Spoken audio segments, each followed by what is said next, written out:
केंद्र सरकार द्वारा खेडूतोना हितमां खरीफ पाकोना टेकाना भावमां प्रति क्विंटल 250 થી 500 રૂપિયાનો વધારો જાહેર કરવામાં આવ્યો છે। જો કે આ દરમિયાન અમરેલીના ખેડૂતોમાં સંતોષ અને અસંતોષ બંને જોવા મળ્યા છે। ખેડૂતોનું કહેવું છે કે સરકાર દ્વારા જે ભાવ વધારો કરવામાં આવ્યો છે જે આવકારદાયક છે, પરંતુ વાસ્તવિકતામાં તે પૂરતો નથી।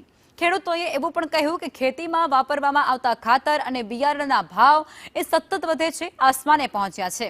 વધતી જતી મોંઘવારી સામે આ ટેકાના ભાવમાં થયેલો વધારો એ ઊંટના મોઢામાં જીરા સમાન હોય તેવું લાગે છે।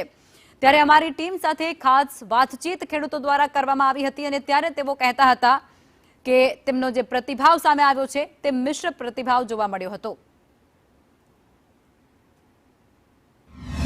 સરકારે જે ભાવ વધારો કર્યો છે ખેડૂતોના હિતમાં, તો તમે એમાં શું કહેશો? અમે એમાં કહેવા માંગીએ તો ખાતર બિયારણનો ભાવ તો વધતો જાય છે, તો અમારા માલનો ભાવ પૂરો આપતા નથી સરકાર।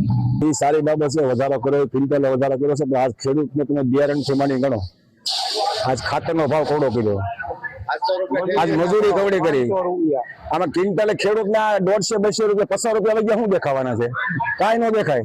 એ ભાવ વધારો કર્યો તો બરોબર છે, પણ ખાતરના ભાવમાં બહુ માર પડ્યો છે।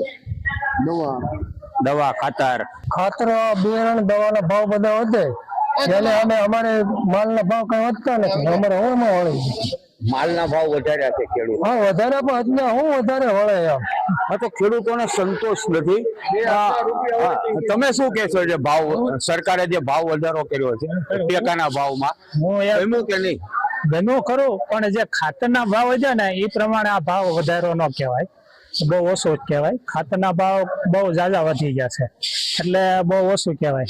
50 રૂપિયા ભાવ વધ્યો એ ગમ્યું ન કહેવાય, એની સામે થેલીમાં 700 રૂપિયાનો વધારે હોય એ 50 રૂપિયા થોડા દેખાવાના છે? એ કઈ કામ જ નહીં કામ। ભાવ વધારો કર્યો એ ગમ્યું, પણ એ 50 રૂપિયા મને બરાબર। ખાતરની થેલીમાં આડી મને 700 વધાર્યા, ડીએપી ના NPK માં 750 વધાર્યા, 2100 ના ભાવની થેલી 2100 કરી, એને બધાને પોહાણ થાય છે, એને નથી પોહાણ થતું વેચવામાં। અમારા MSP વધારી 254 રૂપિયા પણ ક્વિન્ટલે, બરાબર। 51 રૂપિયાનો વધારો કર્યો, એમાં ખેડૂત હું જોડીને ખાઈ લે, બરાબર। તો એકંદરે ખેડૂતોનો જે ભાવ વધારો છે એની સામે ખાતરના જે ભાવ વધ્યા છે એની સરખામણીમાં ખેડૂતોને સંતોષ નથી અને હૈયા વરાળ કાઢી રહ્યા છે। સૂર્યકાંત ચૌહાણ, સંદેશ ન્યૂઝ, અમરેલી।